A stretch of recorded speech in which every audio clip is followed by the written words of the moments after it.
இந்த வார்த்தை சொல்ல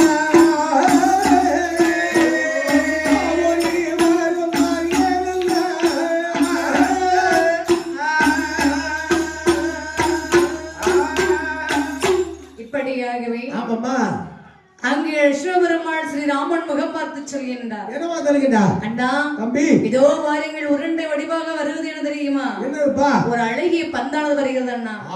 இதோ இதிலே வரக்கூடிய பந்தை முடிக்க வேண்டும் என்று சொன்னாள்.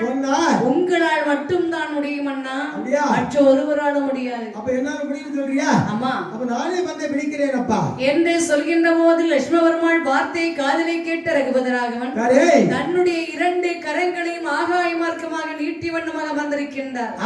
இரண்டு கைகளையும் ஏந்திய வண்ணமாகவே அமர்ந்திருக்கின்றார். இப்படி பந்தை நாம் பிடிக்க வேண்டும் என்று சொல்லி பந்தை இங்கு வருக, பந்தை இங்கு வருக என்று எண்ணியவாறு அமர்ந்திருக்கின்ற போதே சீதா தேவியானவள் அடித்து விடக்கூடிய பந்தானது ஸ்ரீராமனுடைய கரமத்தில் வந்து அமர்கின்றது. பந்த கையில வச்சு பார்க்கறாட்டே அப்பா, பந்து எவ்வளவு ஒரு அழகா இருக்குது. இப்படி ஒரு அழகுடைய பந்து இதுவரையும் நான் கண்டதே இல்லையே தம்பி.